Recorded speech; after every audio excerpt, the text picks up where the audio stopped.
कहानी अगर पसंद आए तो सब्सक्राइब जरूर कर लेना और जो साइड में बेल का आइकन है उस पर क्लिक करके ऑल पर क्लिक कर देना ताकि सभी नई कहानियों के नोटिफिकेशन आपको मिलते रहें।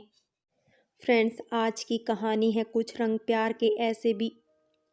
बहुत समय बाद रूही ने अपना फेसबुक अकाउंट खोला। कई सारे नोटिफिकेशंस थे। रूही ने पहले मैसेजेस पर नजरें घुमाई। मैसेज बॉक्स में झांका तो कई सारे नामों के बीच एक जाना पहचाना सा नाम दिखा। कहते हैं ना कि अगर पास्ट सामने आ जाए तो एकदम से पुराने दिन, पुरानी बातें और धूल जमी सारी यादें खुलने लगती हैं। मयंक कितना हंसमुख, बेबाक, पानी की तरह साफ, सबके साथ घुल मिल जाने वाला लड़का। चेहरे पर हल्की सी दाढ़ी, मूछ, घुंघराले काले बाल, हमेशा साफ सुथरा सा दिखने वाला वो लड़का जिस पर कॉलेज के पहले दिन से ही लड़कियों की नजरें टिकने लगी थी। हाँ, वही जिसने फ्रेशर पार्टी में एक पुराना प्यारा सा गाना गाकर हमेशा के लिए अपनी खास उपस्थिति दर्ज करवा दी थी। 2-4 बार उसकी मुझसे बातें भी हुई थी। मयंक को क्लास में कई बार मैंने खुद को देखते हुए नोटिस किया था। कभी कभार उसे औपचारिकता भरी बातें हो जाती जिसमें ज़्यादा मात्रा में बस पढ़ाई से जुड़ी बातें होती। कॉलेज शुरू हुए महीना भर ही हुआ था और उसने मुझे प्रपोज कर हद ही कर दी। मैं क्लासरूम में घुसी। मयंक के दोस्त उसे आवाज़ देते हुए कहने लगे, कमोन मयंक कमोन। मैं कुछ समझती इससे पहले मयंक ने अपने हाथों में गुलाब लिए मेरी आंखों में झांकते हुए कहा, आई लव यू रूही, मैं तुमसे बहुत प्यार करता हूँ। प्लीज़ मुझे अपनी लाइफ का एक पार्ट बना लो। प्लीज़, मैंने कभी इस बारे में सोचा ना था। किसी से बस औपचारिकतापूर्ण बातें करने से कोई किसी की सांसें भला कैसे मांग सकता था। पूरा क्लासरूम चुप था, एकदम खामोश, बिल्कुल सन्नाटा। मुझे मेरी धड़कनें सुनाई दे रही थी और कुछ नहीं। मैं बिना कुछ बोले पलटी और पहले क्लास से और फिर कॉलेज से सीधा घर चली आई। सच में मैं इन सब के लिए बिल्कुल तैयार नहीं थी और ना ही मैंने इस बारे में कभी सोचा था और न ही मैं किसी से इतना गहरा संबंध रखना चाहती थी। उस दिन मैंने मयंक के प्रपोज करने पर न तो इनकार किया और न ही इजहार किया। मैं चुपचाप लौट आई। मयंक अपने दिल की बात कहकर दिल तो हल्का कर चुका था, लेकिन मेरा बिना कुछ बोले पलटकर वापस जाना उसे परेशान करने वाला था। मयंक ने वो लाल गुलाब अपनी डायरी के पन्नों के बीच रखा और मेरा कॉलेज आने का इंतजार करने लगा। अगले 5 दिनों तक मैं कॉलेज नहीं गई। ये बात मयंक को काफ़ी ज़्यादा परेशान करने वाली थी। मयंक जान चुका था कि उससे गलती हुई और वह माफ़ी मांगने के लिए तड़पने लगा। वो जानता था कि उसने बहुत जल्दबाजी की है। छठे दिन मैं कॉलेज गई तो क्लासरूम में घुसते ही मेरी नज़र मयंक पर पड़ी। मयंक ने भी मुझे देखा, लेकिन नज़रें चुरा ली। उसके हाव भाव में शर्मिंदगी साफ झलक रही थी। मैंने दोबारा मयंक की तरफ देखा। मेरे वहाँ मौजूद होने से वो काफ़ी असहजता महसूस कर रहा था। उस दिन क्लास खत्म होते ही वो मेरे पास आया और नज़रें झुकाते हुए बोला, I am really sorry, please मुझे उस दिन के लिए माफ़ कर दो। मैं थोड़ी देर चुप ही खड़ी रही। मयंक अभी भी नज़रें झुकाए खड़ा था। फिर वो कुछ और बोलता, इससे पहले ही मैं बोली, इट्स ओके मयंक, तुम्हारे दिल में मेरे लिए जो था वो तुमने कह दिया, लेकिन मैं भी इस प्रकार के रिलेशनशिप में नहीं रहना चाहती हूँ। ये कहते हुए जैसे मैंने मयंक को समझाने की कोशिश की, अब तुम गिल्ट फील मत करना, छोड़ो ना यार, कहकर कितनी आसानी से मैंने उस दिन मयंक की गलानी दूर करने की कोशिश की थी। मुझे याद है मैंने मयंक को मना ज़रूर किया था, लेकिन मुझे उसकी हर बात अच्छी लगी थी। वो नज़रों से नज़रें डालते हुए उसका अपने प्यार का इजहार करना और फिर इतनी मासूमियत से माफ़ी मांगना। अगले कुछ दिनों में हम दोनों के बीच सब कुछ पहले जैसा सामान्य हो गया, पर कहीं ना कहीं मयंक मेरे दिल की गहराइयों को छेड़कर कुछ तरंगे उठा चुका था जो समय असमय हृदय में कुछ हलचल सी पैदा करती थी।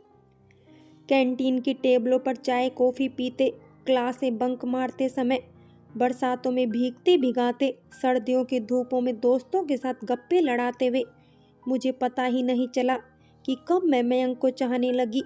मयंक के साथ होने का एहसास मुझे अच्छा लगने लगा, पर मैंने मयंक को कभी ये जताया नहीं कि वो मेरी ज़िंदगी में कितनी इम्पोर्टेंस रखता है।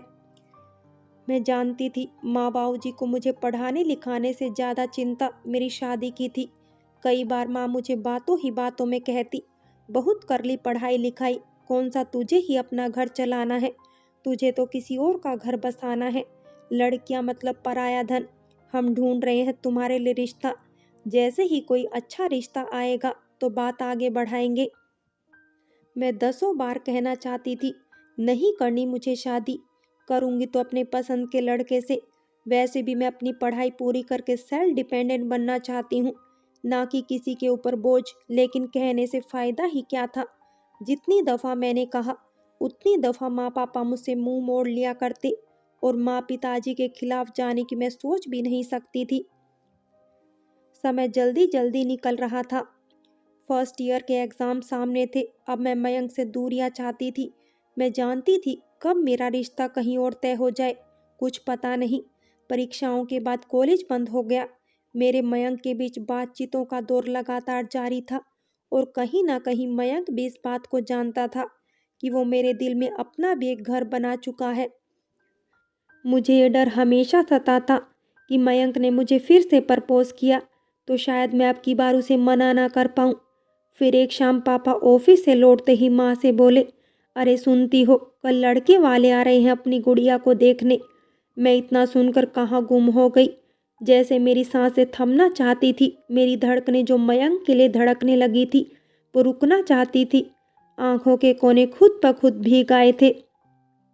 पर मुझे किसका बुरा लग रहा था। मैं तो जानती थी कि मेरे सपनों की कभी कोई कीमत ही नहीं थी। अगले दिन सुबह से ही घर में चहल पहल थी। कई व्यंजन बनने थे। माँ की साड़ी पहननी थी, घूंघट में चेहरा ढकना था। पता नहीं कैसे किया था ये सब। मेरा डरा हुआ सा दिलो दिमाग था, और माँ का मुझे अच्छी तरह तैयार करना। जैसे कोई कंपनी अपने प्रोडक्ट्स को अच्छा खासा लुक देकर इम्प्रेसिव बनाती है, उसी तरह मेरा भी मेकअप किया जा रहा था। देर रात पापा ने कई बार समझाया कि लड़का आर्मी में लेफ्टिनेंट है और ऐसे रिश्ते बार बार नहीं आते। लड़के वालों के आने के बाद मैंने घूंघट में अपना चेहरा छिपाते हुए कांपते हाथों से उन सबको चाय दी। हमारे एक दो करीबी रिश्तेदार भी आए हुए थे, जिनका काम उस बैठक में मेरी तारीफें करना था। एक बार को मन हुआ कि घूंघट उठाऊं और उन सब से कह दूं उनकी बातें सफ़ेद झूठ की तरह हैं। ना तो मुझे गाना बजाना आता और ना ही खूब अच्छा खाना बनाना। उस दिन मेरा रिश्ता पक्का हो गया। उसके बाद मैंने मयंक से बातें करना एकदम कम कर दिया। जानती थी मयंक ऐसा कभी नहीं चाहता था, पर वो कुछ और बोला भी तो नहीं था। रूही के मोबाइल में बेल बजी और वो यादों के समुंदर से एकदम बाहर आई। ये यादें बिना इंसान को कहाँ से कहाँ ले जाती हैं। माँ का फ़ोन था। रूही ने बातें की और फिर मयंक का मैसेज क्लिक किया पढ़ने के लिए। मयंक का मैसेज लिखा था, हाय रूही, कहाँ हो यार तुम? पता है फेसबुक पर कितनी बार सर्च कर चुका हूँ, बड़ी मुश्किल से अब मिली हो। रूही ने बिना सोचे उसी वक्त रिप्लाई किया, मैं मुंबई में हूँ, तुम बताओ कहाँ हो? इसके बाद रूही फेसबुक से बाहर आई। शाम को जब वापस फेसबुक खोला तो मयंक की फ्रेंड रिक्वेस्ट आई थी। रूही ने बेझिझक रिक्वेस्ट एक्सेप्ट कर ली। मयंक ऑनलाइन था। रूही कुछ लिखती इससे पहले ही मयंक का मैसेज आया, मैं भी मुंबई में हूँ, किसी एनजीओ में जॉब करता हूँ। वैसे तो रूही ने मयंक की प्रोफाइल चेक कर ली थी, जिसमें मयंक अभी भी सिंगल ही था, पर फिर भी रूही ने पूछा, अच्छा शादी की या फिर अभी भी कुंवारे ही फिर रहे हो? मयंक का जवाब तुरंत आया। उसने उसी अंदाज में लिखा, शादी तो कर चुका होता रूही, लेकिन वो तो पैदा ही होना भूल गई जिससे शादी होनी थी। इतने सालों में मयंक बिल्कुल नहीं बदला। मयंक का दूसरा मैसेज आया, लिखा था, और बताइए शादी के बाद तो मुलाकात ही नहीं हुई, कैसे हैं हमारे फौजी लेफ्टिनेंट साहब? फौज में तरक्की हुई या नहीं, फिर वहीं के वहीं हैं। मैसेज पढ़कर रूही का दिल खाली सा हो गया। शरीर में एक अजीब डर की कपकपी उठी।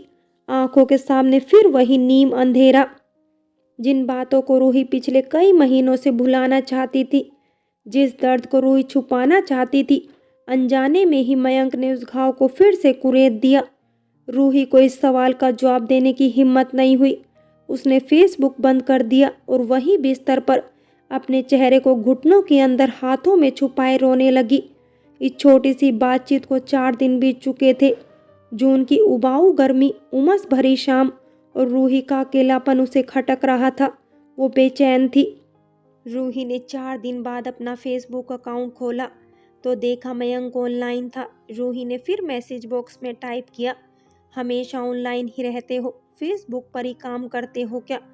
कुछ ही सेकंड्स में मयंक का रिप्लाई आया, अरे नहीं, वो ऑफिस वर्क है ना, तो फेसबुक पेज खुला ही रहता है मेरे सिस्टम में, बस इसीलिए। इसी के पीछे एक और मैसेज आया, लिखा था, आपने लेफ्टिनेंट साहब के बारे में नहीं बताया। ये सवाल रूही को परेशान करने वाला था। फ्रेंड्स, बाकी की कहानी अगले भाग में देखें।